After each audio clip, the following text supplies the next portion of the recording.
당장 치워. 감히 내 아들 묘 앞에서 뭐하는 짓들이야. 경비 불러서 끌어내라고 해. 어디 근본도 없는 것들이. 아들의 길 회장님은 낯선 아이들이 묘비 앞을 막아서자 불같이 화를 냈습니다. 비서들이 아이들을 거칠게 밀어내려는 그 순간 할아버지, 저희 아빠 보러 왔어요. 가장 작은 아이가 내뱉은 그 한마디에 회장님의 동작이 멈췄습니다. 그리고 고개를 든 순간 회장님은 심장이 멎는 듯한 충격에 빠지고 맙니다. 죽은 아들과 똑같은 얼굴을 한 아이가 하나도 둘도 아닌 5명이나 서 있었기 때문입니다. 6년 전 죽은 아들이 남기고 간 거대한 비밀. 오늘의 사연 시작합니다. 구독해 주시면 채널 운용하는데 도움이 됩니다. 11월의 차가운 바람이 청송공원묘지를 휩쓸고 지나갔습니다. 성원그룹 회장 강철민이 검은 코트깃을 세우며 아들 강준혁의 묘 앞에 섰습니다. 철민은 무릎을 꿇고 묘비를 쓰다듬었습니다. 준혁아, 아버지가 왔다. 6년이 흘렀지만 이 자리에 설 때마다 가슴 한편이 무너져 내렸습니다. 사랑하는 아들 강준혁, 1988년생, 2019년 사망, 32살, 한창 꽃 피울 나이에 교통사고로 세상을 떠났습니다. 철민은 그날 이후 웃음을 잃었습니다.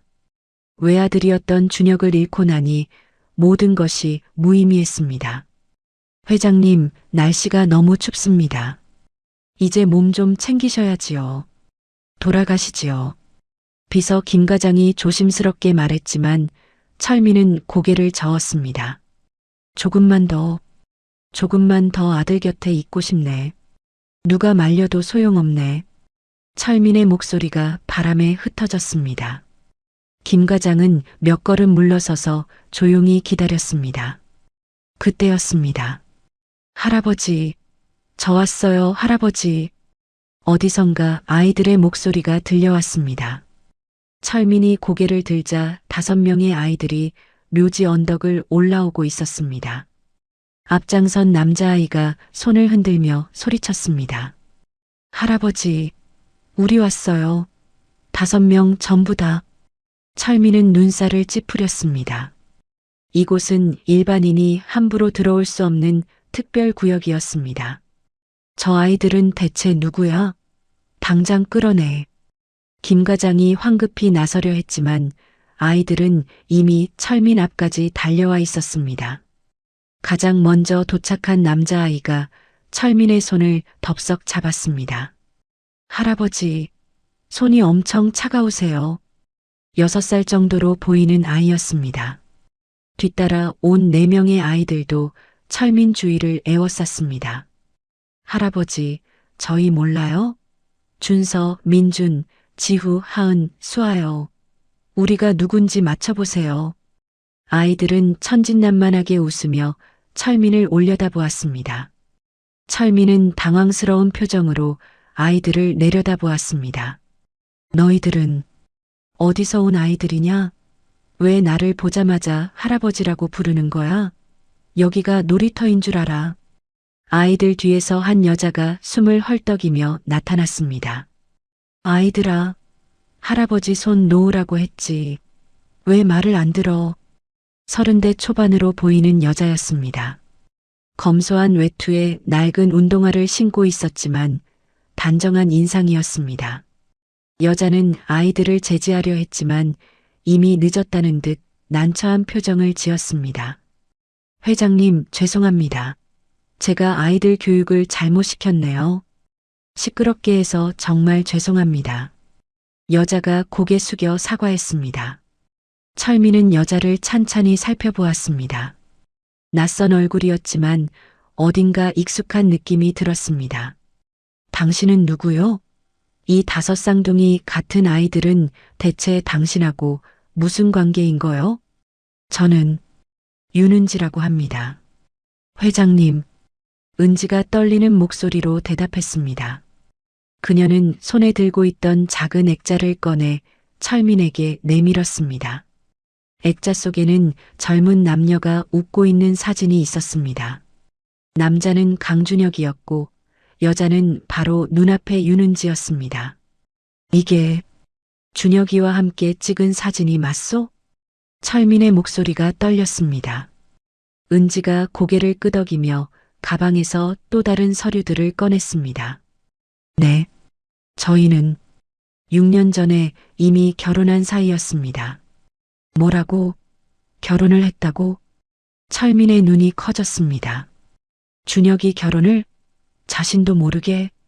이 5 아이들이 돌아가신 준혁 씨와 제 사이에서 태어난 5 쌍둥이입니다.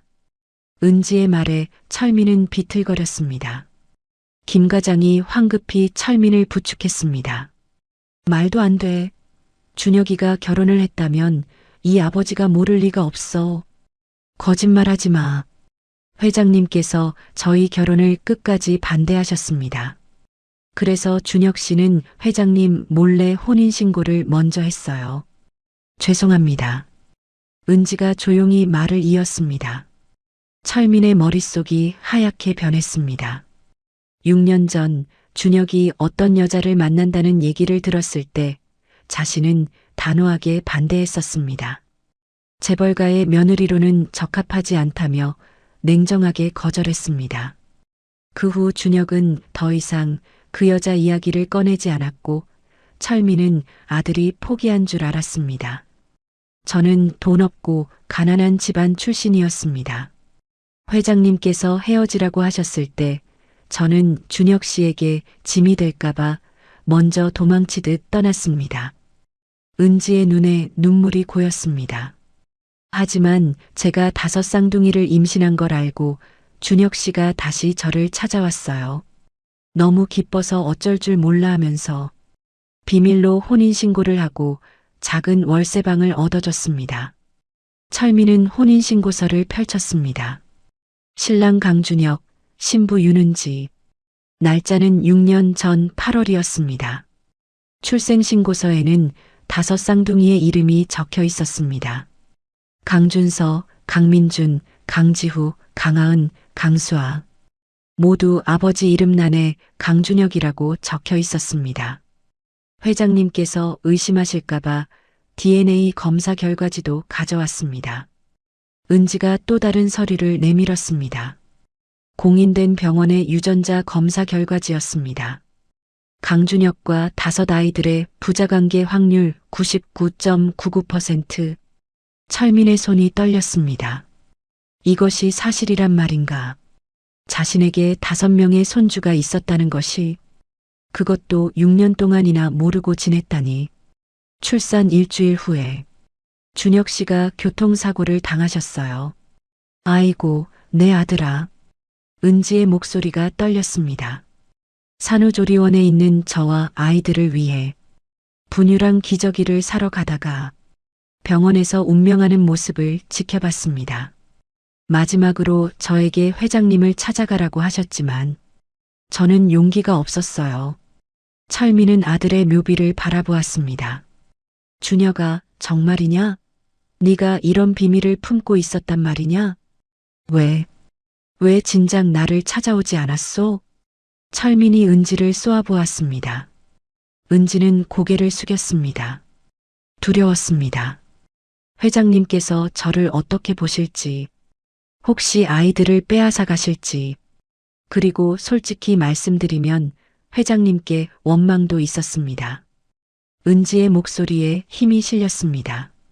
회장님께서 처음부터 저희를 인정해 주셨다면 준혁 씨는 혼자 차를 몰고 가시다가 사고를 당하지 않으셨을 거예요.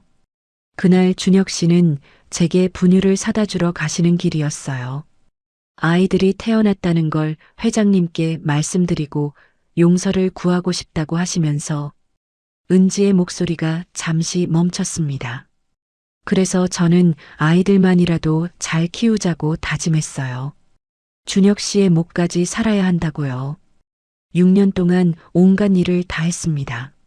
새벽 청소, 야간 편의점, 전단지 돌리기, 아이들 분유값, 기저귀값 벌려고 하루에 서너 시간만 자면서 일했어요.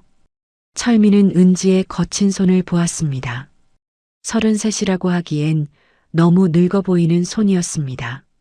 굳은 살이 박혀 있고 곳곳에 상처가 있었습니다. 그럼 왜 오늘 여기에 온 거요? 아이들이 아빠를 보고 싶다고 했습니다. 은지가 아이들을 바라보며 말했습니다. 6살이 되니까 친구들이 다 아빠가 있는데 자기들은 왜 없냐고 물어요. 그래서 아빠 사진을 보여주고 아빠는 하늘나라에 계신다고 했어요. 그랬더니 아이들이 아빠 산소에 가보고 싶다고 해서 준서가 철민의 손을 꼭 잡았습니다. 할아버지, 저희 아빠 맞죠? 엄마가 사진 보여줬어요. 할아버지랑 아빠랑 똑같이 생겼어요. 철민은 준서를 내려다보았습니다. 과연 아이의 얼굴에서 준혁의 모습이 보였습니다. 민준, 지우도 마찬가지였습니다. 딸들인 하은과 수아는 어머니를 닮았지만 눈매는 준혁과 똑같았습니다. 할아버지, 하은이가 수줍게 다가와 철민의 다리를 안았습니다. 막내 수아도 따라서 안아왔습니다. 철민의 굳어있던 마음이 조금씩 녹기 시작했습니다. 이 아이들은 준혁의 피를 이어받은 자신의 손주들이었습니다. 김 과장, 예, 회장님, 차를 대령하게. 이분들을 집으로 모셔야겠네. 철민이 단호하게 말했습니다. 은지가 깜짝 놀라 손사래를 쳤습니다. 아닙니다, 회장님. 저희는 그냥 인사만 드리러 온 거예요. 아이들이 할아버지 얼굴만 보고 싶다고 해서 이 추운 날씨에 아이들을 데리고 어디 가시려고 그러시오?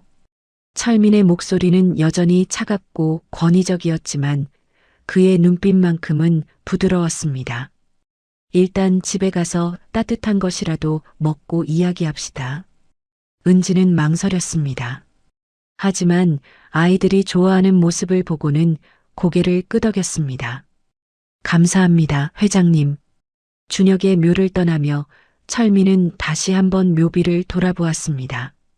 준혁아, 네가 남긴 선물을 이제야 받았구나. 아버지가 늦었다. 미안하다. 차가운 바람이 묘지를 스쳐 지나갔지만 철민의 가슴 속에는 오랜만에 따뜻한 온기가 피어오르고 있었습니다. 강철민의 벤츠 마이바흐가 묘지 주차장을 빠져나갔습니다. 뒷좌석에 탄 아이들은 신기한 듯 차창 밖을 내다보았습니다. 엄마, 차가 진짜 넓어요. 지우가 눈을 반짝이며 말했습니다. 철민은 백미러로 아이들의 모습을 바라보았습니다. 준혁의 얼굴이 아이들에게서 겹쳐 보였습니다. 강철민의 벤츠 마이바흐가 성북동 언덕의 대저택 앞에 멈춰 섰습니다. 높은 담장과 철문, 그리고 드넓은 정원이 한눈에 들어왔습니다. 5 쌍둥이는 차창 밖을 내다보며 입을 떡 벌렸습니다. 우와, 엄마, 여기 궁전 같아요. 지우가 신기한 듯 소리쳤습니다. 민준과 준서도 눈을 반짝이며 주위를 둘러보았습니다. 은지는 불안한 표정으로 철민을 바라보았습니다. 회장님, 정말 괜찮으신 겁니까? 저희가 이런 곳에. 괜찮다는 말은 내가 하는 거요. 철민이 차에서 내리며 말했습니다. 집사 박영식이 현관 앞에서 공손히 고개를 숙였습니다. 어서 오십시오, 회장님. 영식, 손님들이시네. 객실을 준비하게. 예, 손님이라고 하시면. 박영식이 차에서 내리는 은지와 아이들을 보고 당황한 표정을 지었습니다. 철민은 아이들의 손을 잡고 현관으로 들어갔습니다. 준혁이의 가족이시네. 자세한 이야기는 나중에 하겠네. 철민의 말에 박영식의 얼굴이 굳어졌습니다. 도련님의 가족? 그것도 5명의 아이들과 함께? 저택 안으로 들어서자 화려한 샹들리에와 대리석 바닥이 펼쳐졌습니다. 아이들은 넓은 거실을 신기한 듯 돌아보았습니다. 아이들, 뛰지 마. 조용히 해야 해. 은지가 조심스럽게 아이들을 제지했습니다. 그때 2층에서 하이힐 소리가 들려왔습니다. 우아한 샤넬 투피스를 입은 여자가 계단을 내려오고 있었습니다. 강철민의 후처 서미란이었습니다. 여보, 벌써 돌아오셨어요? 미라는 환한 미소를 지었지만 은지와 아이들을 보는 순간 표정이 굳어졌습니다. 이분들은 누구세요? 준혁이의 아내와 아이들이네. 철민이 담담하게 말했습니다. 미란의 눈이 커졌습니다. 네, 준혁이의 아내요? 무슨 말씀이세요? 말 그대로네. 준혁이가 비밀리에 결혼을 했고 이 아이들은 우리 손주들이야. 미라는 은지를 위아래로 훑어보았습니다. 낡은 외투, 해진 청바지, 값싼 운동화. 미란의 눈빛이 차갑게 변했습니다. 회장님, 정말 이 여자 말을 믿으시는 겁니까? 요즘 재벌가 사칭하는 사기꾼들이 얼마나 많은데. DNA 검사 결과도 있고 혼인신고서도 있네. 의심할 여지가 없어. 철민의 단호한 말에 미란의 얼굴이 일그러졌습니다. 하지만 그녀는 재빨리 미소를 지으며 아이들에게 다가갔습니다. 어머, 그렇군요. 그럼 이 예쁜 아이들이 우리 손주들이네요? 어서 와요. 미란의 말투는 달콤했지만 눈빛은 얼음장처럼 차가웠습니다. 수아가 겁을 먹고 은지 뒤로 숨었습니다. 바로 그때 현관문이 열리며 젊은 여자가 들어왔습니다. 명품 가방을 든 세련된 차림의 여자, 미란의 딸 박유진이었습니다. 엄마, 나왔어요. 백화점에서 신상 나왔길래. 어머, 이 사람들은 누구예요? 유진이 은지 일행을 보며 코웃음을 쳤습니다. 준혁 오빠의 아내랍니다. 그리고 5 쌍둥이도. 미란이 차갑게 말했습니다. 유진의 표정이 급변했습니다. 네, 준혁 오빠가 결혼을 했다고요? 말도 안 돼요.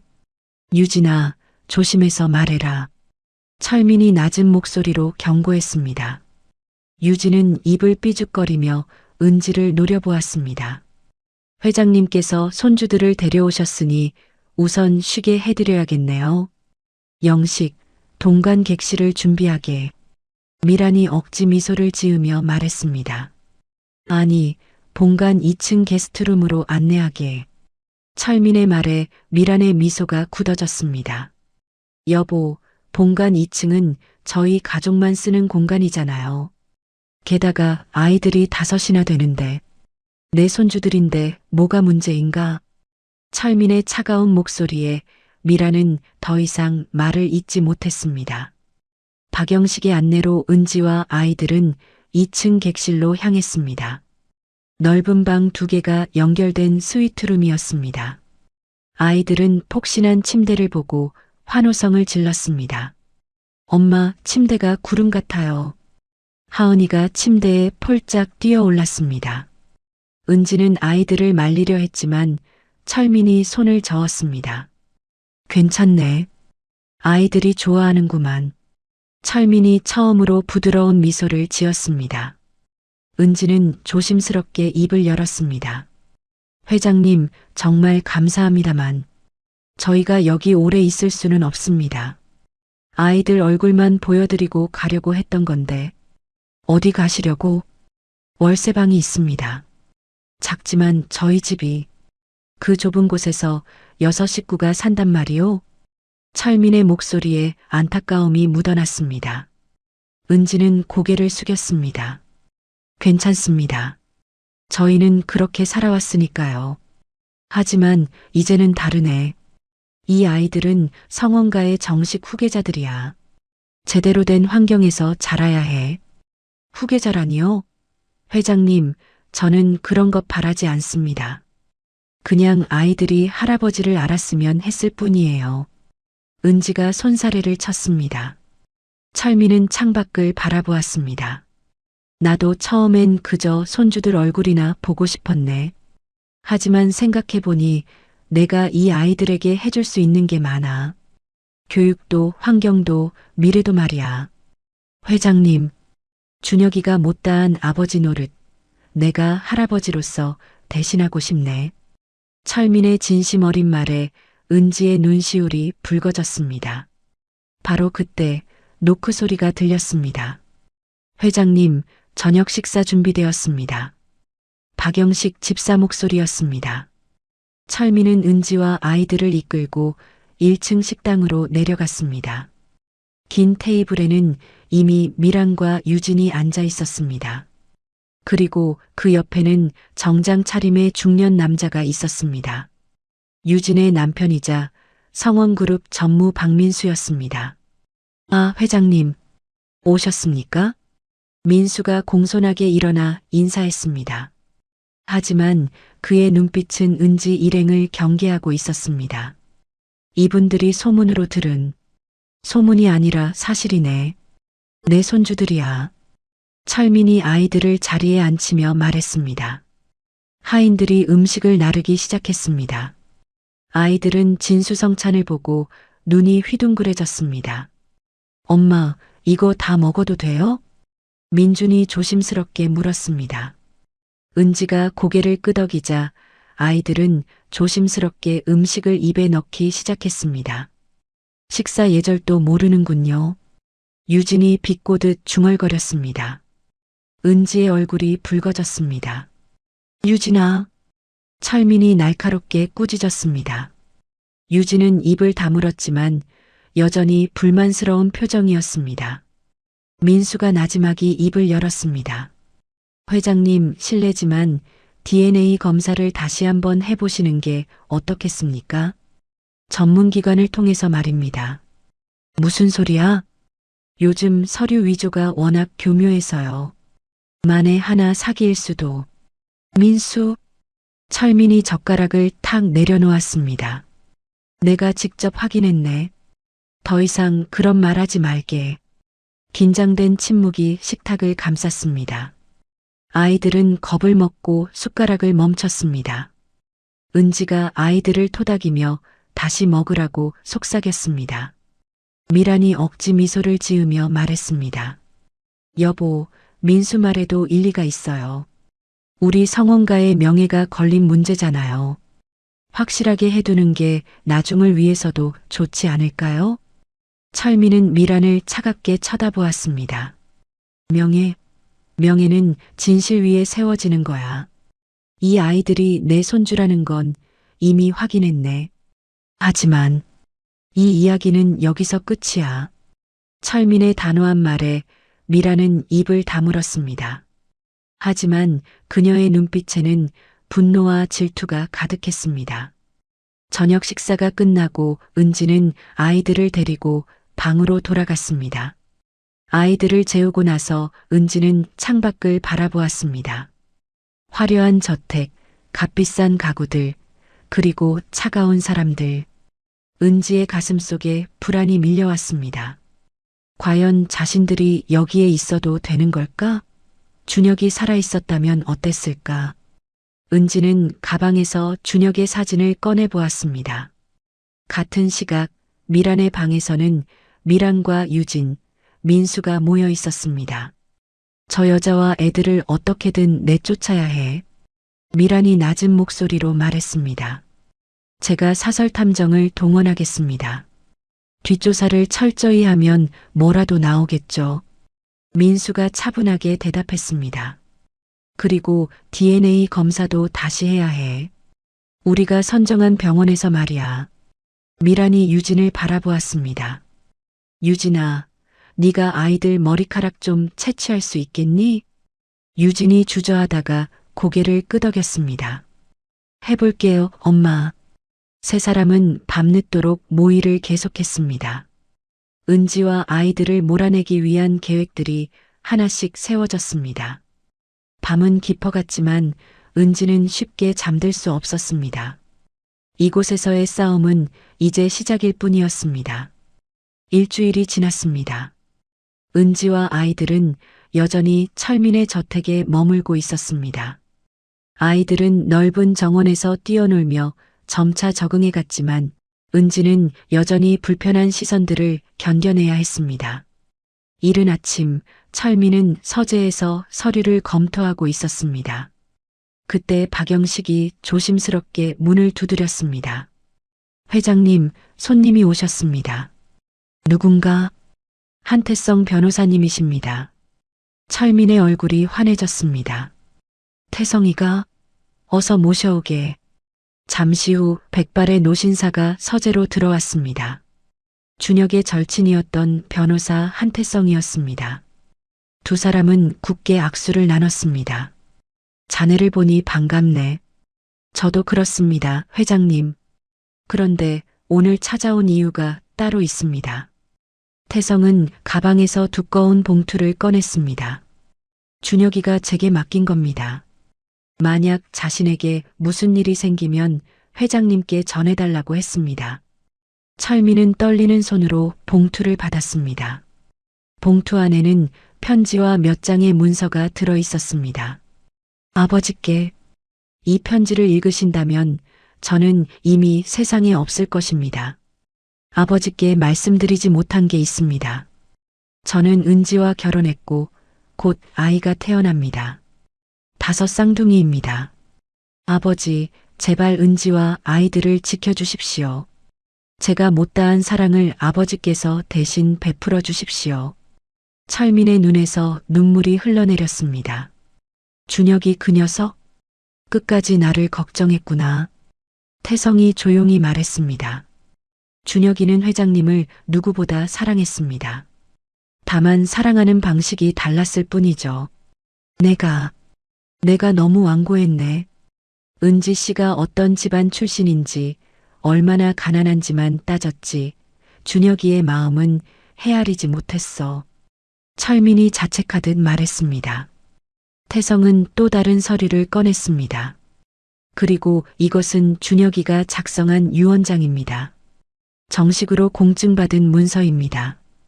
유언장에는 준혁의 재산 전부를 은지와 아이들에게 물려준다는 내용이 적혀 있었습니다. 그뿐만 아니라 성원그룹 지분 5%도 아이들 명의로 신탁하라는 내용도 포함되어 있었습니다. 5%라면 현재 시가로 약 500억 원 정도 됩니다. 태성의 말에 철민은 고개를 끄덕였습니다. 알겠네. 준혁이의 뜻대로 하겠네. 바로 그때 서재 밖에서 인기척이 들렸습니다. 태성이 재빨리 문을 열었지만 복도는 텅 비어 있었습니다. 누가 엿들은 것 같습니다. 신경 쓰지 말게. 어차피 곧 공개될 내용이니까.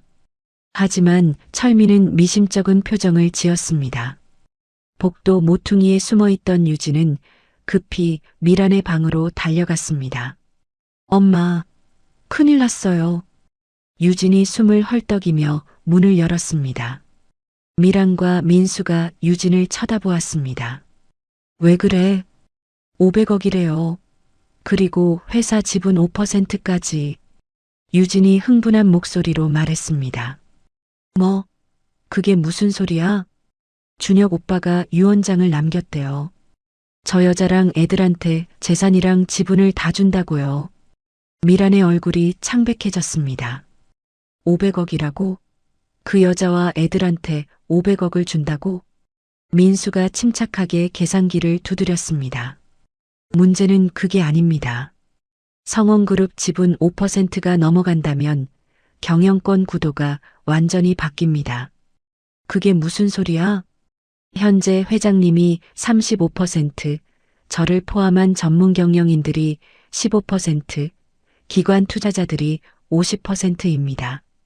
만약 저 쌍둥이들이 5%를 가지면 민수가 잠시 말을 멈췄습니다.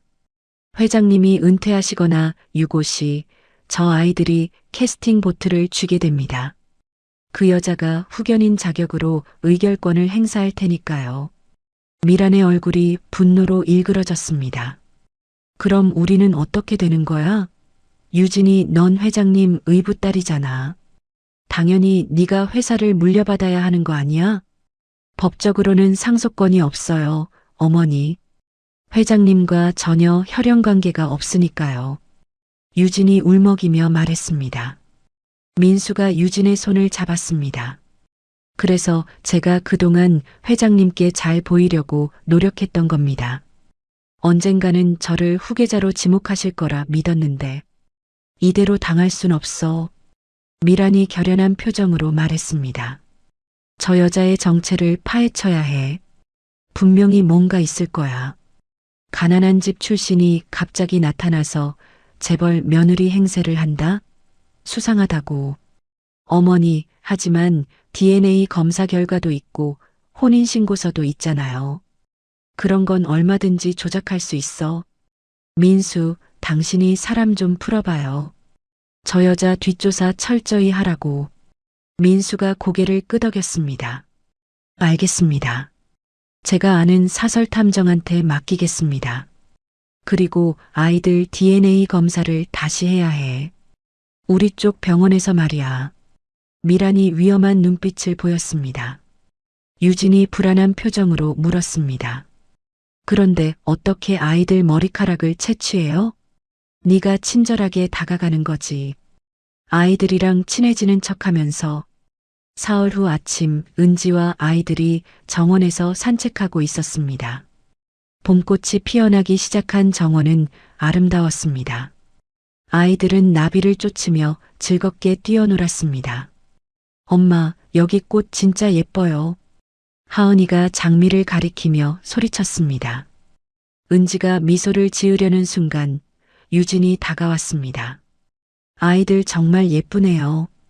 유진이 억지 미소를 지으며 말했습니다.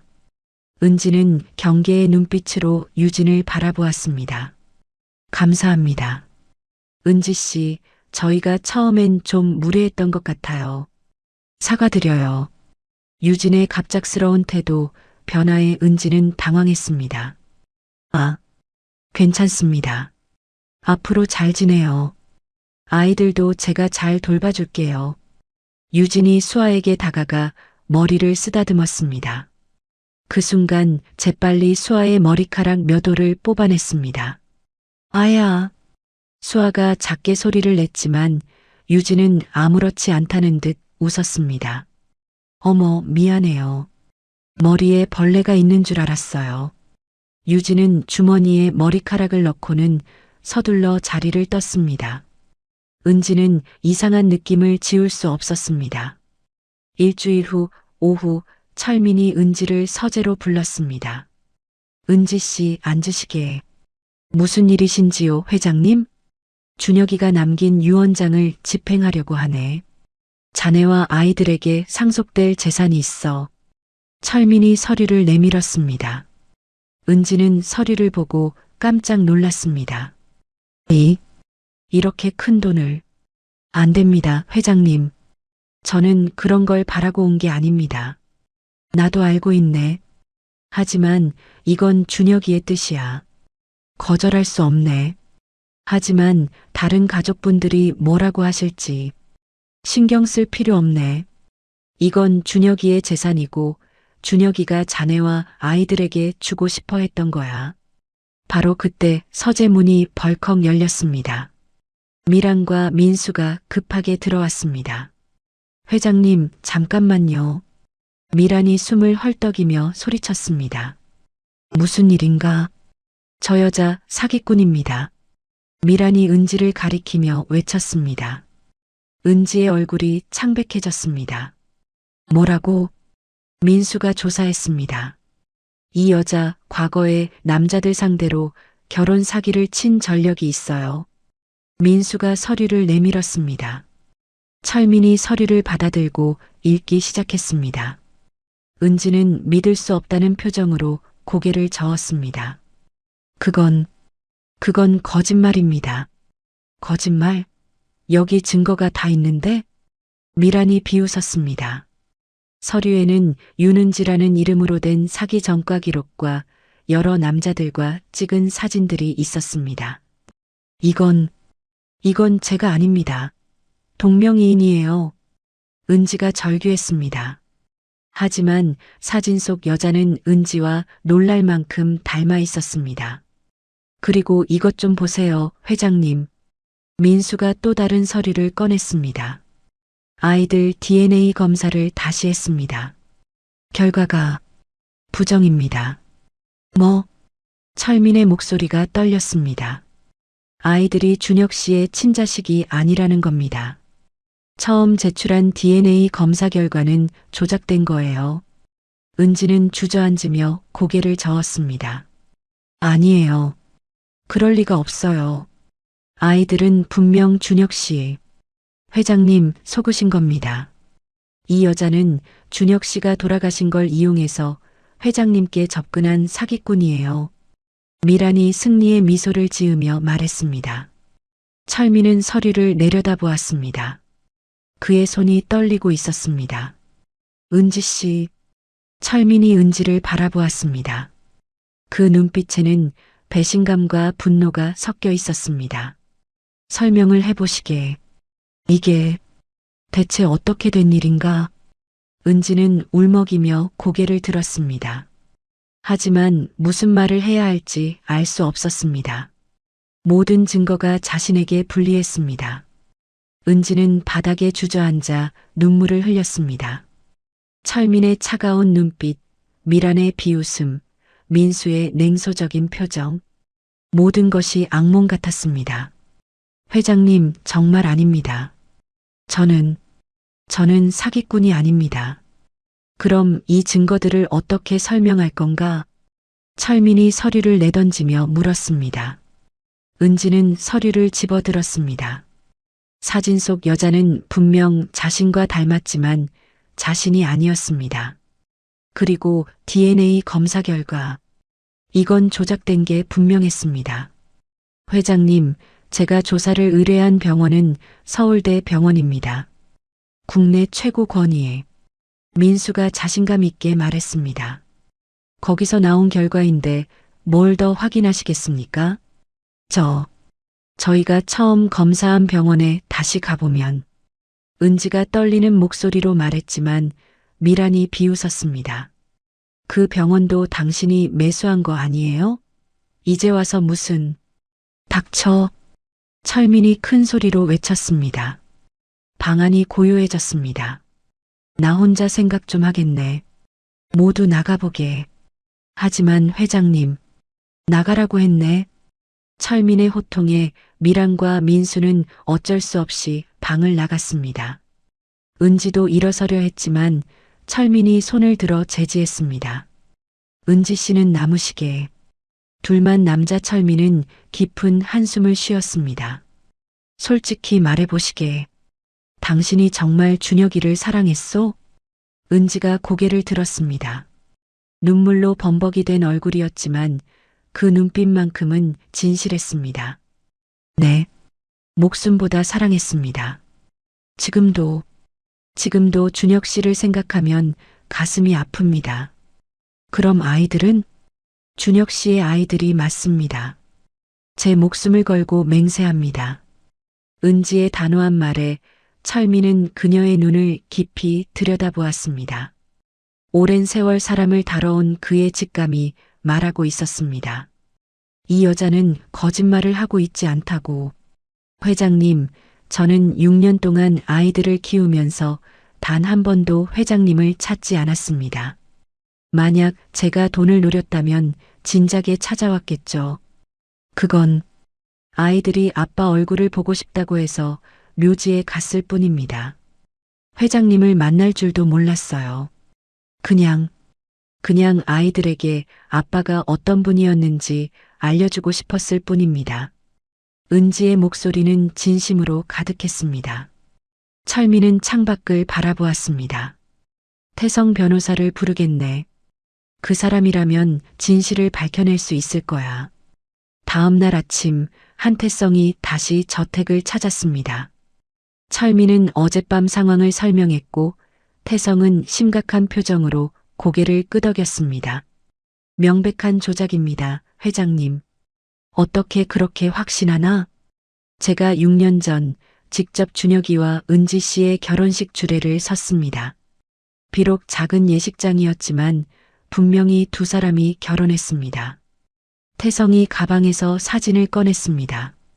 웨딩드레스를 입은 은지와 턱시도를 입은 준혁이 행복하게 웃고 있는 사진이었습니다. 그리고 이것도 있습니다. 태성은 또 다른 서류를 꺼냈습니다. 준혁이가 은지 씨 명의로 가입한 생명보험증서입니다. 수익자는 태어날 아이들로 되어 있고요.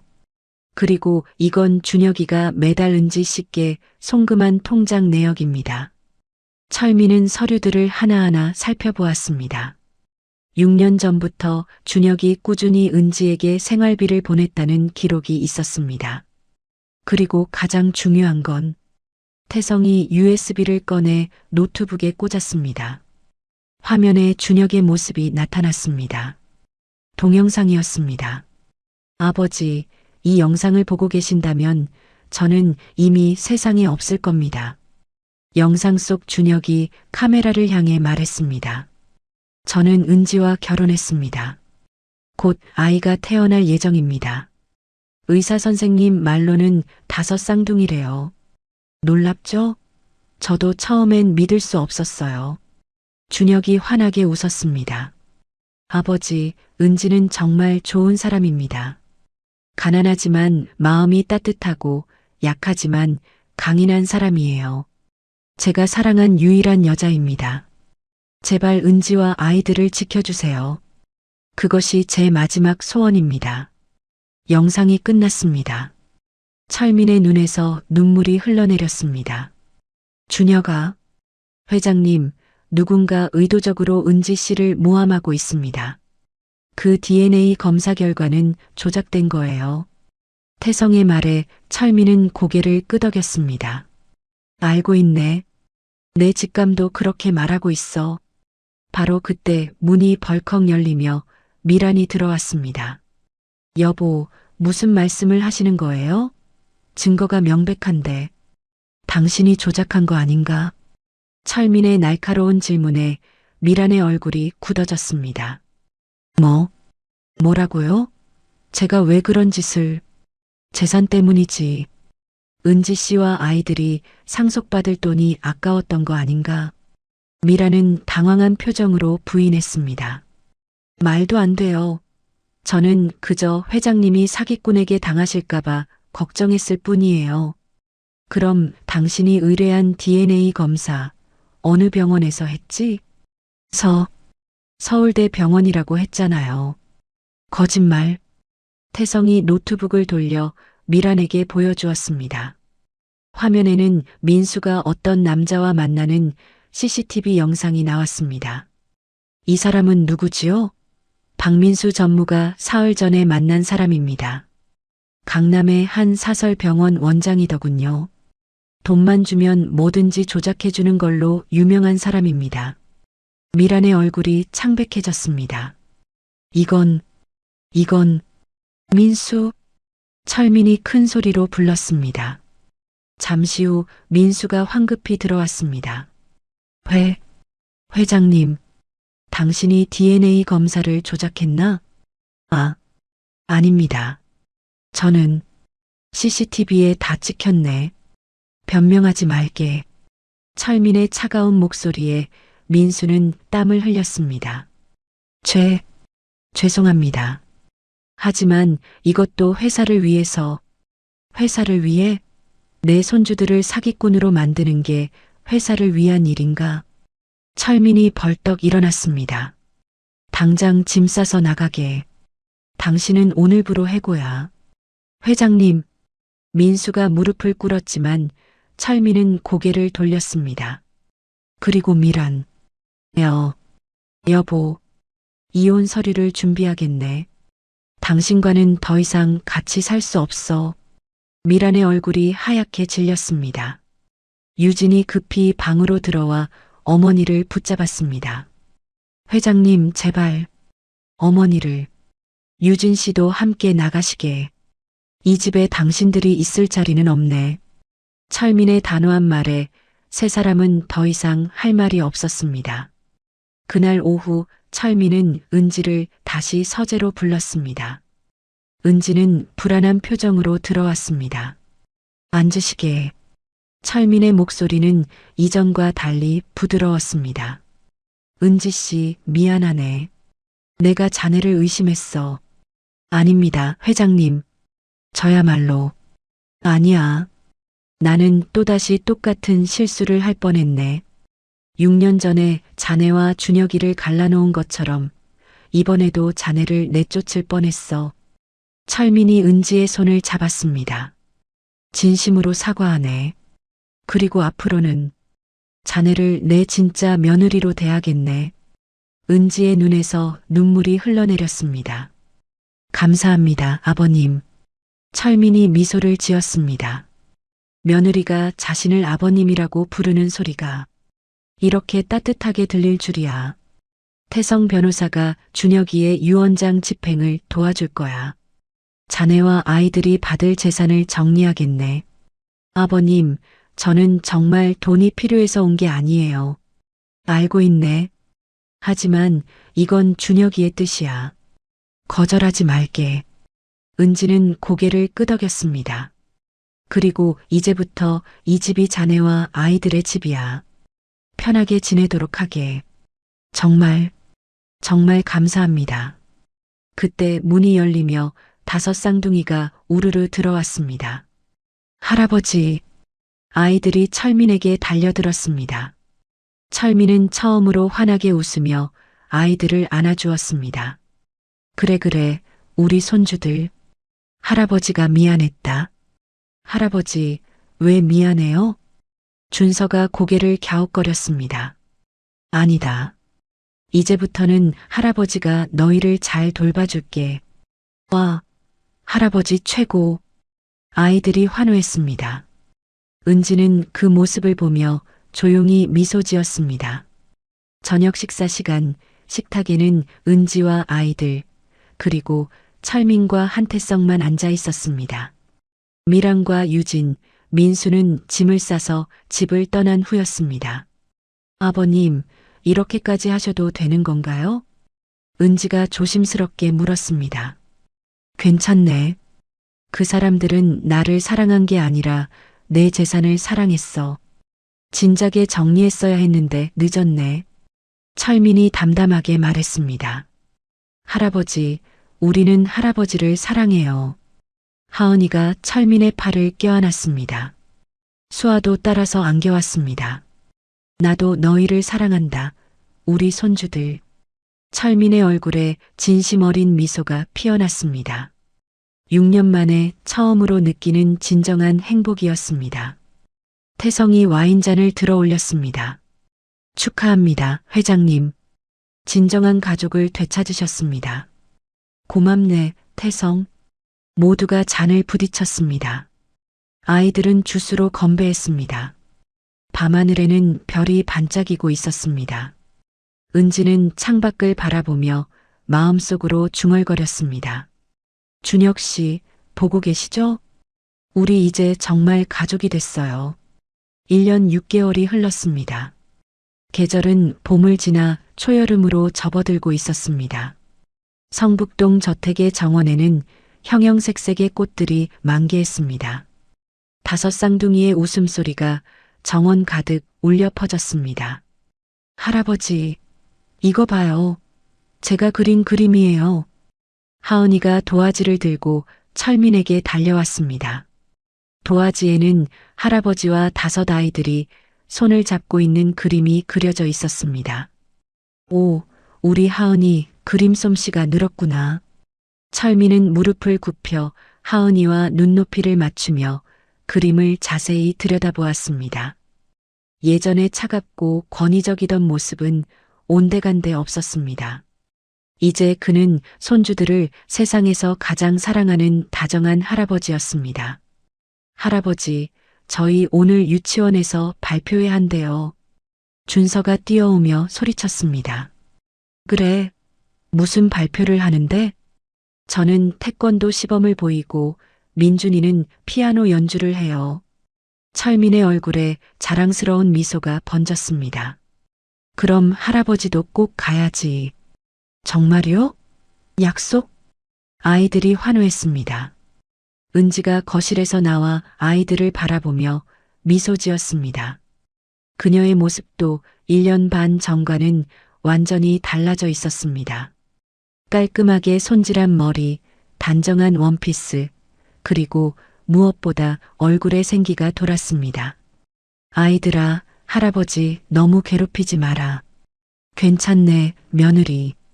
이 나이에 이런 행복을 누릴 줄 몰랐어. 철민이 진심으로 말했습니다. 그는 은지를 이제 진짜 딸처럼 대했습니다. 아침마다 함께 차를 마시며 손주들 이야기를 나누는 것이 일상이 되었습니다. 토요일 오후 유치원 졸업 발표회가 열렸습니다. 철민은 정장을 차려입고 은지와 함께 유치원으로 향했습니다. 강당에는 이미 많은 학부모들이 모여 있었습니다. 철민과 은지가 들어서자 사람들의 시선이 집중되었습니다. 성원그룹 회장이 직접 손주들의 발표회에 왔다는 소문이 이미 퍼져 있었습니다. 저분이 강철민 회장님이시래. 진짜네. 손주들을 엄청 예뻐하신다던데. 사람들의 수군거림이 들렸지만 철민은 개의치 않았습니다. 그는 오직 손주들의 발표만 기다렸습니다. 드디어 공연이 시작되었습니다. 먼저 민준이가 무대에 올라 피아노 앞에 앉았습니다. 작은 손으로 건반을 두드리자 작은 별의 멜로디가 흘러나왔습니다. 철민의 눈시울이 붉어졌습니다. 6년 전 준혁도 저 나이 때 피아노를 쳤었습니다. 민준이의 모습에서 어린 준혁이 겹쳐 보였습니다. 잘하네요, 우리 민준이. 은지가 옆에서 속삭였습니다. 철민은 고개를 끄덕이며 박수를 쳤습니다. 이어서 준서가 태권도복을 입고 나왔습니다. 작은 몸으로 품새를 시연하는 모습이 의젓했습니다. 지우는 율동을 선보였고 하은이와 수아는 함께 우리 유치원이라는 동요를 불렀습니다. 우와! 철민은 누구보다 크게 박수를 치며 환호했습니다. 주변 학부모들이 놀란 표정으로 쳐다봤지만 그는 신경 쓰지 않았습니다. 재벌 회장이고 뭐고 지금 이 순간만큼은 그저 손주들이 자랑스러운 할아버지일 뿐이었습니다. 발표회가 끝나고 아이들이 달려왔습니다. 할아버지, 잘했어요? 최고였다. 우리 손주들이 제일 멋있었어. 철민이 아이들을 한꺼번에 껴안았습니다. 그 모습을 보며 다른 학부모들도 미소를 지었습니다. 회장님, 오늘 특별한 날이니까 외식이라도 할까요? 은지가 제안했습니다. 좋지. 아이들아, 뭐 먹고 싶니? 피자요. 아이스크림이요. 햄버거요. 아이들이 저마다 외쳤습니다. 철민은 웃으며 고개를 끄덕였습니다. 그래, 다 먹자. 오늘은 우리 손주들이 주인공이니까. 그날 저녁 가족들은 남산의 패밀리 레스토랑에서 식사를 했습니다. 철민은 평소 즐기던 고급 양식 대신 아이들이 좋아하는 곳을 선택했습니다. 할아버지, 이거 정말 맛있어요. 수아가 피자를 한 입 베어 물며 웃었습니다. 철민은 그 모습을 보며 흐뭇해했습니다. 많이 먹어라. 우리 수아. 식사 후 철민은 아이들을 데리고 남산타워로 올라갔습니다. 전망대에서 서울의 야경을 내려다보며 철민은 깊은 감동을 느꼈습니다. 예쁘죠, 할아버지? 하은이가 물었습니다. 그래, 정말 예쁘구나. 이 모든 게 너희들 덕분에 더 아름답게 보이는구나. 철민은 진심으로 말했습니다.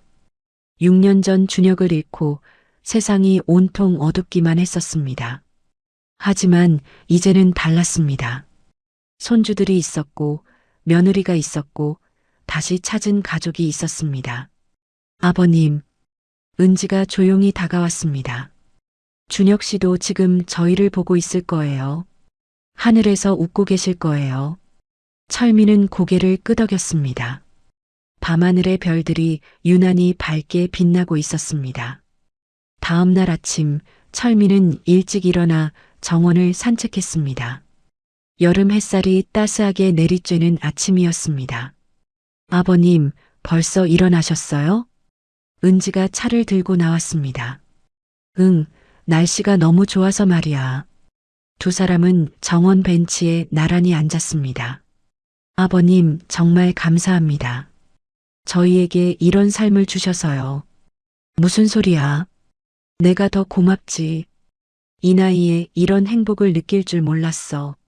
철민이 차를 한 모금 마시며 말했습니다.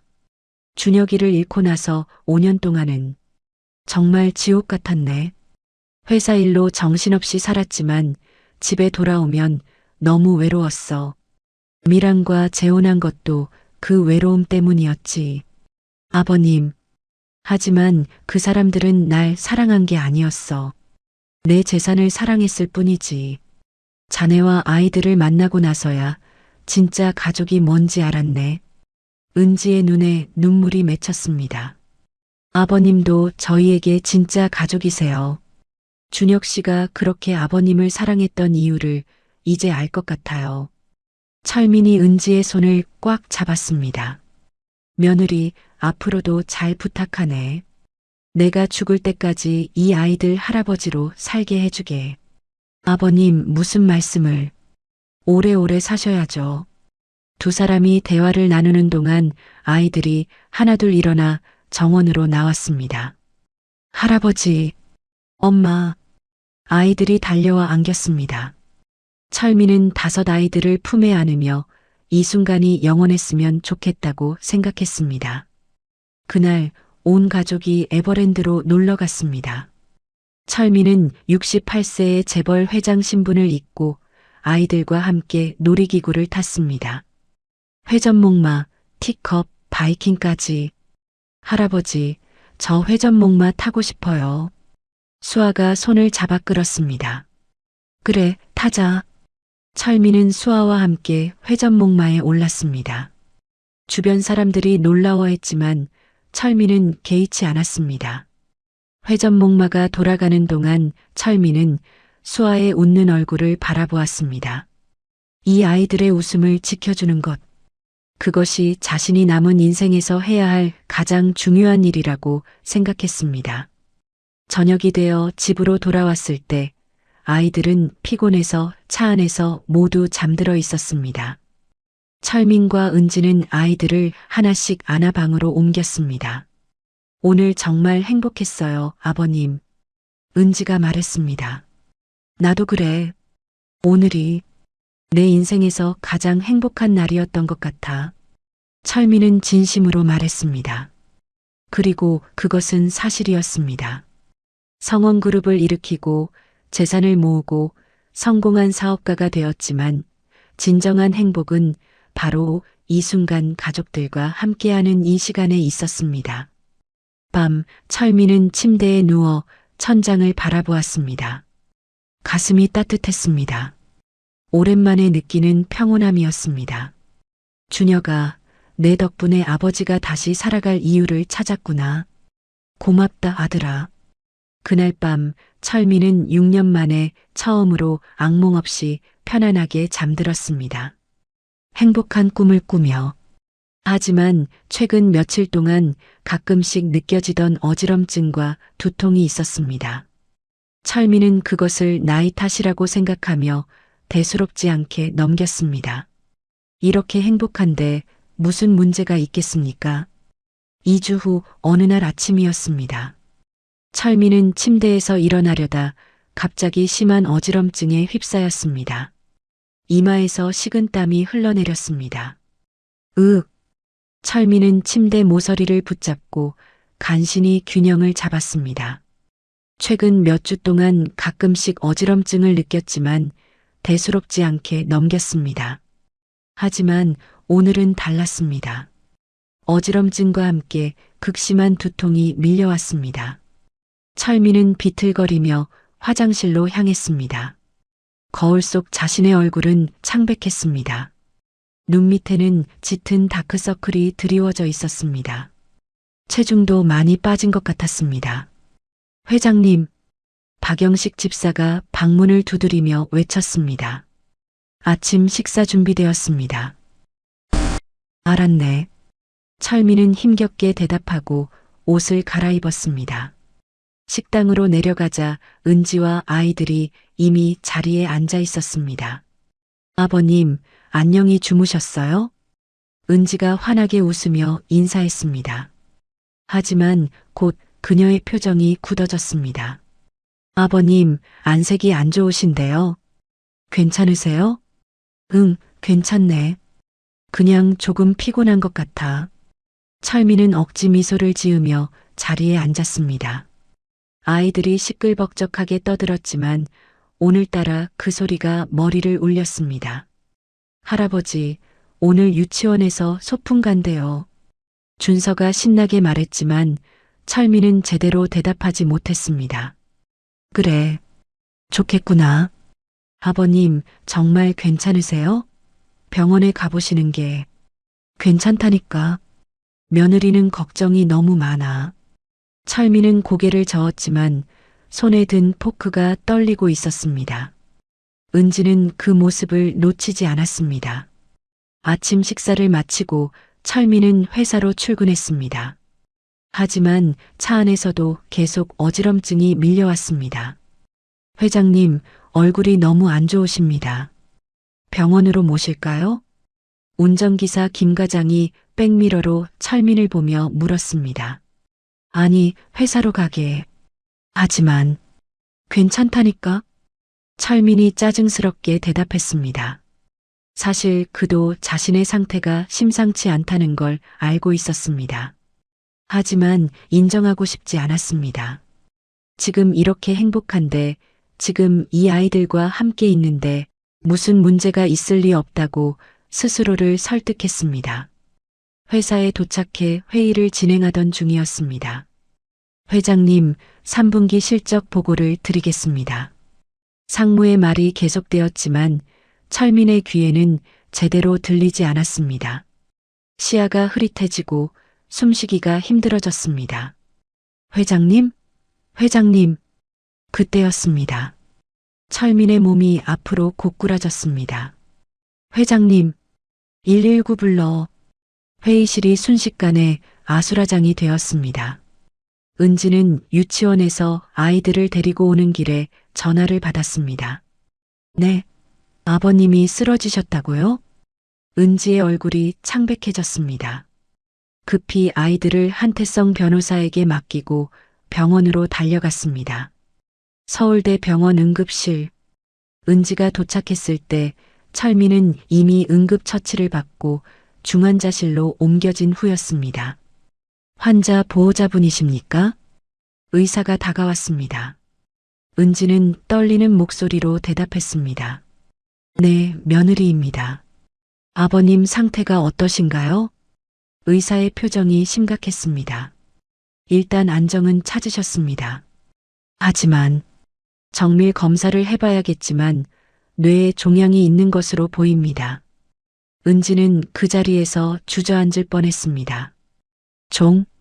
종양이요? 네. MRI 촬영 결과 뇌간 부위에 상당히 큰 종양이 발견되었습니다. 조직 검사를 해봐야 정확히 알 수 있겠지만 악성일 가능성이 높습니다. 은지의 눈에서 눈물이 쏟아졌습니다. 아니, 이럴 수가. 이제 막 행복을 찾았는데 아이들이 할아버지를 그렇게 좋아하는데 치료하면 되는 거죠? 최선을 다하겠습니다. 하지만 솔직히 말씀드리면 종양의 위치가 매우 좋지 않습니다. 뇌간은 생명 유지의 가장 중요한 부분이라서 수술도 쉽지 않습니다. 그럼 어떻게 해야 하나요? 일단 조직 검사 결과를 보고 치료 방침을 정하겠습니다. 이틀 후 조직 검사 결과가 나왔습니다. 한태성 변호사가 급히 병원에 도착했습니다. 은지 씨, 회장님은? 태성 변호사님.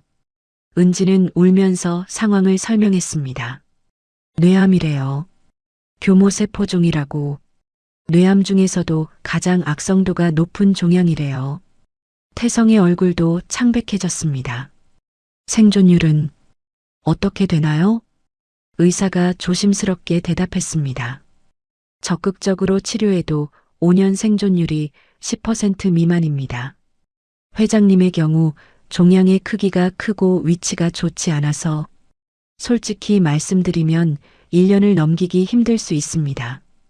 은지는 바닥에 주저앉았습니다. 안 돼요. 안 돼요. 아버님이 그렇게 행복해 하셨는데, 아이들이 할아버지를 그렇게 좋아하는데, 태성이 은지를 부축했습니다. 진정하세요, 은지 씨. 아직 희망이 있을 겁니다. 하지만 그의 목소리도 떨리고 있었습니다. 사흘 후 철민은 깨어났습니다. 중환자실에서 일반 병실로 옮겨진 후였습니다. 은지는 밤낮 없이 병실을 지켰습니다. 아버님, 은지가 철민의 손을 잡았습니다. 철민은 힘없이 미소 지었습니다. 며느리, 내가 큰일을 저질렀구나. 아니에요, 아버님. 괜찮으실 거예요. 치료받으시면. 의사한테 다 들었네. 내 병이 어떤 건지. 철민의 목소리는 담담했습니다. 아버님, 괜찮네. 나도 각오는 하고 있었어. 사실 몇 달 전부터 증상이 있었거든. 두통도 있었고, 어지럽기도 했고. 왜 말씀 안 하셨어요? 은지가 울먹였습니다. 말하면 며느리가 걱정할 것 같아서. 그리고 솔직히 인정하고 싶지 않았어. 이제 막 행복을 찾았는데 병원에 가서 진단받으면 그 행복이 깨질 것 같았어. 철민이 천장을 바라보았습니다. 준혁이를 잃고 5년을 지옥처럼 살았네. 그러다가 며느리와 손주들을 만나서 다시 살아갈 이유를 찾았어. 그 짧은 행복의 시간들이 내 인생에서 가장 빛나는 순간들이었네. 아버님, 포기하지 마세요. 저희가 있잖아요. 아이들이 있잖아요. 알고 있네. 그래서 더 미안해. 아이들한테 뭐라고 말해야 할지. 바로 그때 병실 문이 열렸습니다. 5 쌍둥이가 조용히 들어왔습니다.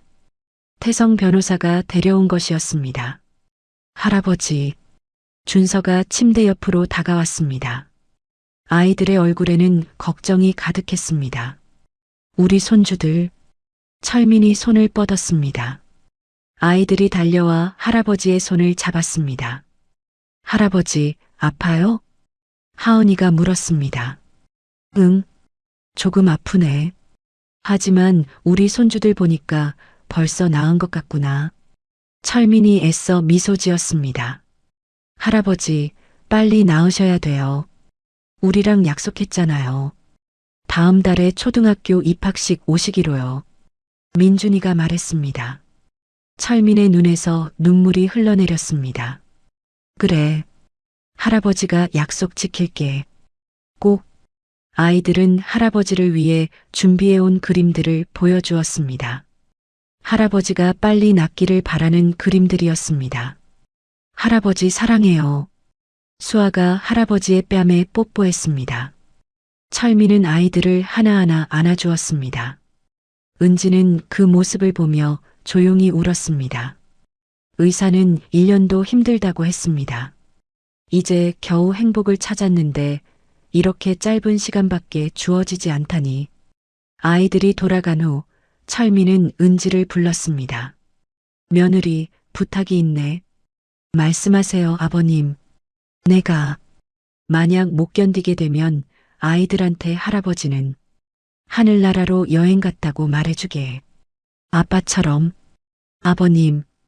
그리고 아이들을 잘 키워주게. 준혁이가 못다한 것까지 며느리가 해줘야 하네. 아버님, 그런 말씀하지 마세요. 아직. 은지 씨. 철민이 은지의 손을 꼭 잡았습니다. 나는 행복했네. 마지막 1년 반이 내 인생에서 가장 행복한 시간이었어. 며느리와 손주들 덕분에 웃으면서 죽을 수 있을 것 같아. 고맙네.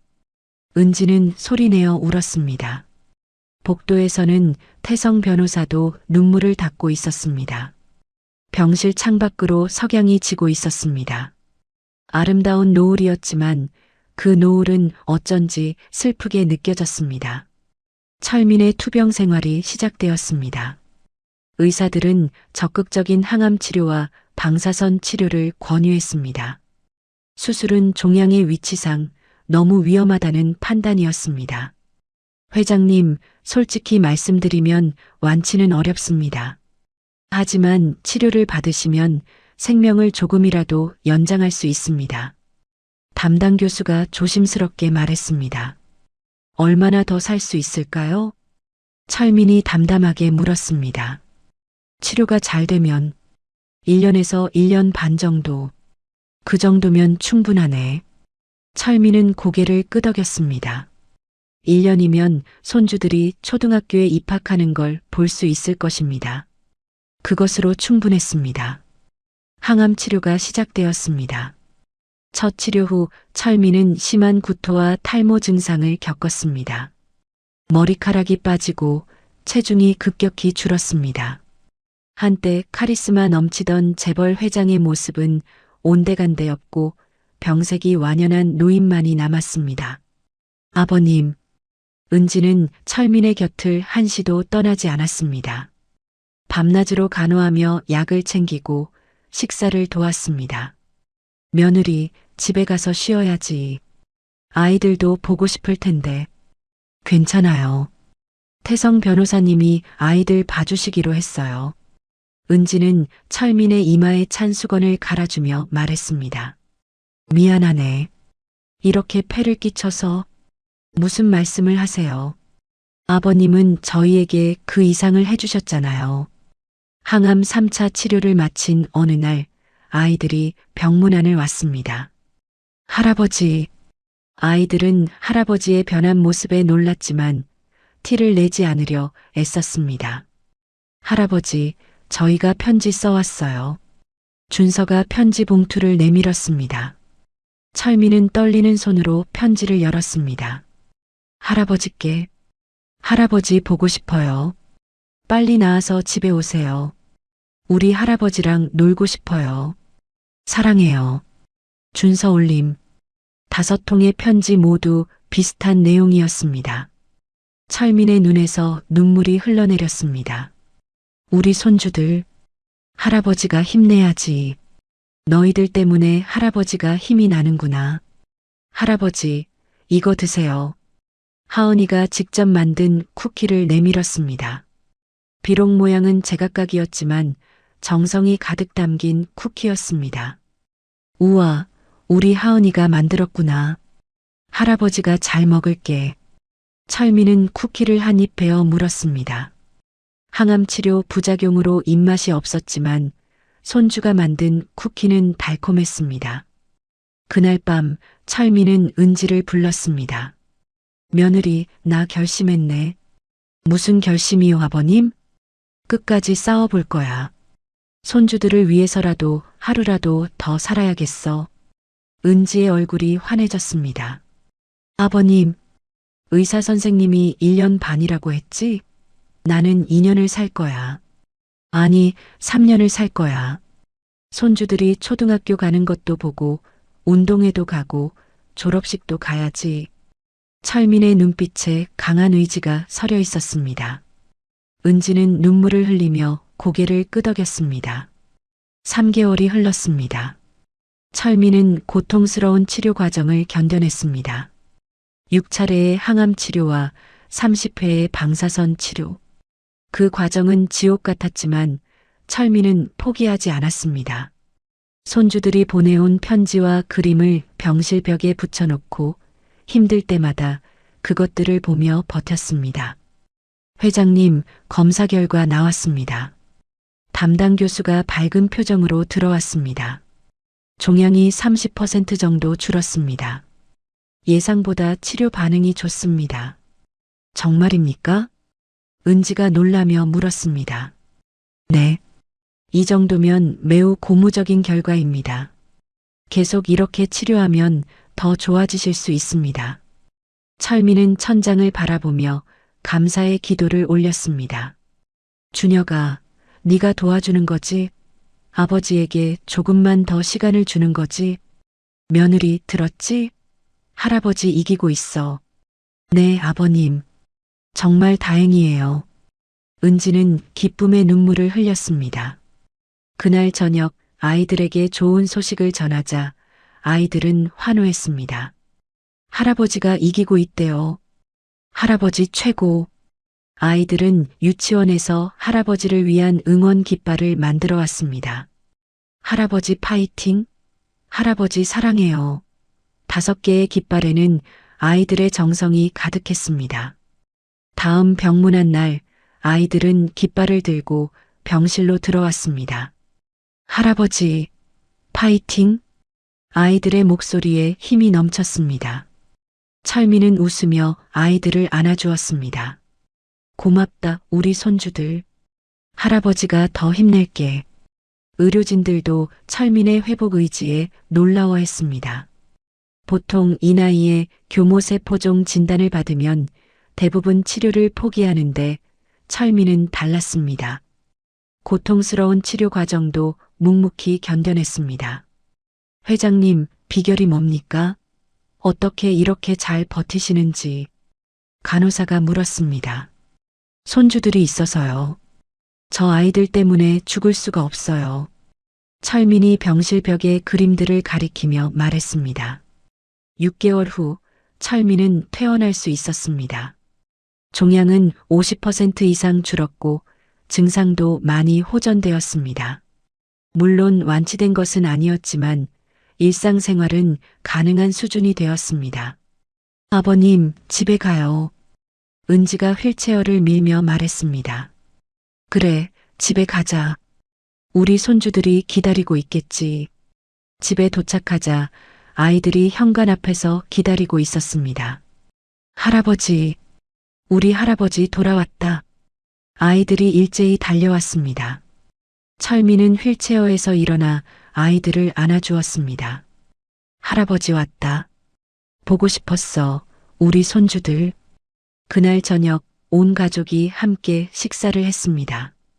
비록 철민은 조금밖에 먹지 못했지만 가족들과 함께하는 시간이 행복했습니다. 할아버지, 저희 다음 달에 초등학교 입학해요. 준서가 자랑스럽게 말했습니다. 그래, 할아버지가 입학식에 꼭 갈게. 정말요? 약속? 아이들이 환호했습니다. 철민은 손주들의 웃는 얼굴을 보며 다짐했습니다. 조금만 더 버티자. 이 아이들의 성장을 조금만 더 지켜보자. 한 달 후 초등학교 입학식 날이었습니다. 철민은 지팡이를 짚고 학교에 갔습니다. 비록 몸은 많이 약해졌지만 손주들의 입학식을 놓칠 수 없었습니다. 저기 할아버지다. 아이들이 손을 흔들었습니다.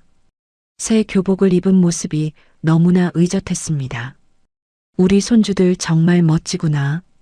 철민은 아이들과 함께 기념사진을 찍었습니다.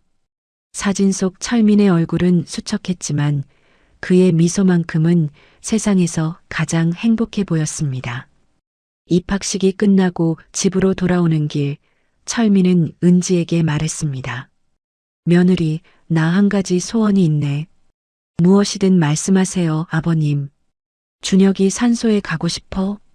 아이들과 함께. 다음 날 온 가족이 청송공원묘지를 찾았습니다. 1년 반 전 은지와 아이들을 처음 만났던 그곳이었습니다.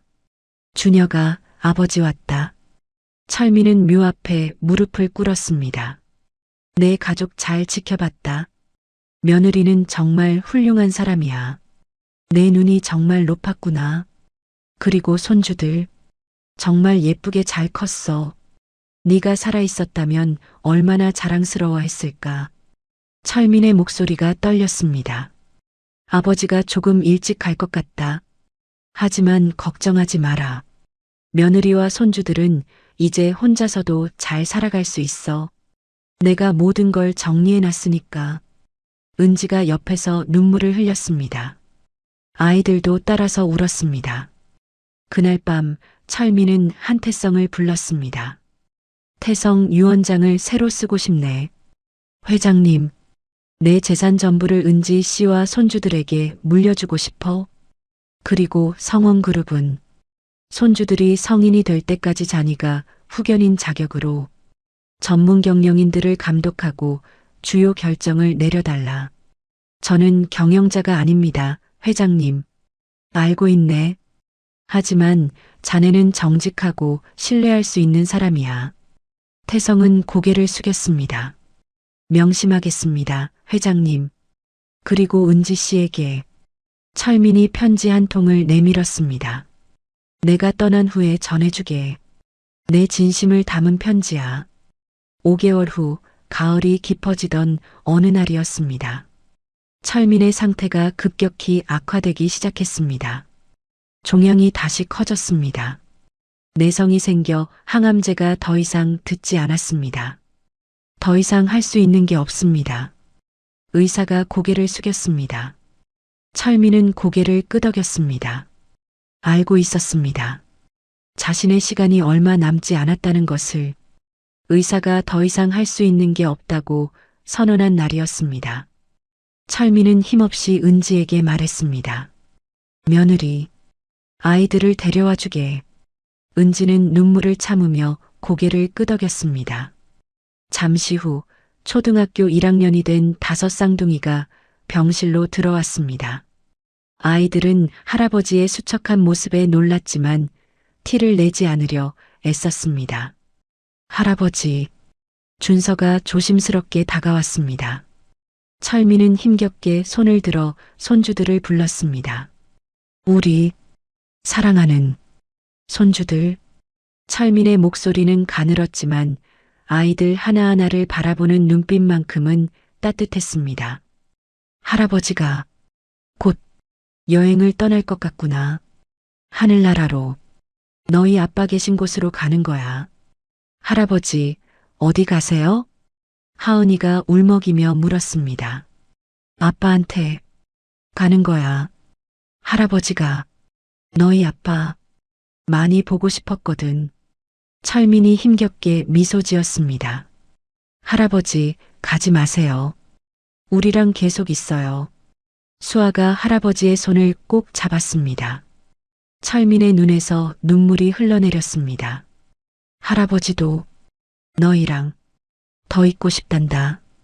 하지만 사람은 언젠가는 떠나야 하는 거야. 철민은 준서를 안아주었습니다. 준서야, 넌 형이니까 동생들 잘 챙겨야 해. 네, 할아버지. 준서가 눈물을 흘리며 대답했습니다. 민준아, 피아노 계속 쳐라. 너의 연주를 하늘에서 들을게. 네, 할아버지. 할아버지를 위해 매일 칠게요. 민준이가 울먹였습니다. 지후야, 씩씩하게 잘하렴. 넌 용감한 아이니까. 할아버지, 저 용감하게 살게요. 지우가 고개를 끄덕였습니다. 하은아, 우리 예쁜 하은아, 그림 계속 그려. 할아버지, 내 그림 너무 좋아했어. 할아버지, 할아버지 그림 매일 그릴게요. 하은이가 울면서 말했습니다. 수아야, 막내, 수아야, 항상 웃어라. 내 웃음이 할아버지한테 가장 큰 선물이었어. 할아버지, 사랑해요. 수아가 할아버지의 뺨에 마지막 뽀뽀를 했습니다. 철민은 아이들을 모두 한 번에 안았습니다. 자신의 남은 모든 힘을 다해서 할아버지가 너희를 얼마나 사랑하는지 알지? 네, 할아버지. 아이들이 울면서 대답했습니다. 할아버지도 사랑받아서 정말 행복했어. 고맙다. 우리 손주들. 은지가 아이들을 데리고 잠시 밖으로 나갔습니다. 아이들에게 이별을 준비시켜야 했습니다. 병실에는 철민과 한태성만 남았습니다. 태성? 예, 회장님. 잔이가 유일한 친구였네. 준혁이의 친구이자 나의 친구. 회장님. 태성의 눈에서 눈물이 흘러내렸습니다. 손주들, 잘 부탁하네. 은지 씨도 외롭지 않게 도와주게. 걱정 마십시오. 제 목숨을 걸고 지키겠습니다. 고맙네. 정말 고마워. 그날 밤 은지는 철민의 침대 옆에서 밤을 지샜습니다. 철민의 손을 잡고 조용히 앉아 있었습니다. 아버님, 응. 철민이 간신히 눈을 떴습니다. 며느리, 미안하네. 왜요, 아버님? 더 오래 함께하지 못해서 손주들 성장하는 모습 다 보고 싶었는데. 아니에요, 아버님. 충분히 행복하셨잖아요. 저희도 충분히 행복했어요. 은지의 눈물이 철민의 손등에 떨어졌습니다. 며느리, 고마웠네. 준혁이가 정말 좋은 사람을 만났구나. 아버님이야말로 정말 좋은 분이세요. 처음엔 무서웠지만 이제는 진짜 아버지 같으세요. 철민이 희미하게 미소 지었습니다. 내 인생에서 가장 행복했던 시간은 너희 가족과 함께한 이 인연이었어. 저희도요, 아버님. 아버님 덕분에 저희가 이렇게 살 수 있었어요. 아니야. 너희 덕분에 내가 다시 살았어. 철민의 호흡이 점점 약해졌습니다. 며느리, 네, 아버님. 준혁이 만나면 뭐라고 할까? 아버님을 자랑스러워할 거예요. 저희 가족을 지켜주셔서 고맙다고 말할 거예요. 그럼 좋겠네. 철민의 눈이 천천히 감겼습니다. 아버님, 괜찮아. 그냥 조금 쉬고 싶어. 새벽 5시 동이 트기 시작할 무렵이었습니다. 철민은 마지막 숨을 거두었습니다. 고통스럽지 않았습니다. 그의 얼굴에는 평화로운 미소가 머물러 있었습니다. 아버님, 편히 쉬세요. 준혁 씨를 만나시면 저희 이야기 많이 해주세요. 은지는 철민의 손을 마지막으로 쥐어주었습니다. 장례식은 성대하게 치러졌습니다. 성원그룹의 임직원들, 재계 인사들, 그리고 철민이 평소 도왔던 수많은 사람들이 조문을 왔습니다. 5 쌍둥이는 검은 옷을 입고 영정 앞에 앉아 있었습니다. 아이들은 울지 않으려고 애썼지만 가끔씩 눈물을 훔쳤습니다. 할아버지, 하늘나라에서 아빠 만났을까? 준서가 작은 목소리로 물었습니다. 그럼 만났을 거야. 지금쯤 아빠랑 재미있게 이야기하고 계실 거야. 은지가 아이들을 안아주며 말했습니다. 장례식 3일째 되는 날, 한태성이 은지를 따로 불렀습니다. 은지 씨, 회장님께서 남기신 편지입니다. 태성이 봉투를 건넸습니다. 은지는 떨리는 손으로 편지를 열었습니다. 사랑하는 며느리에게, 이 편지를 읽을 때쯤이면 나는 이미 이 세상 사람이 아니겠지. 미안하고 고맙다는 말을 먼저 하고 싶구나. 준혁이를 잃고 5년 동안 나는 죽은 것처럼 살았네.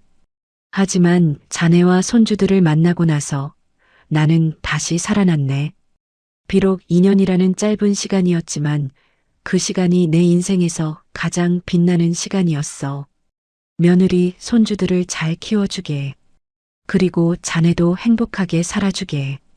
하늘나라에서 준혁이와 함께 자네와 손주들을 지켜볼게.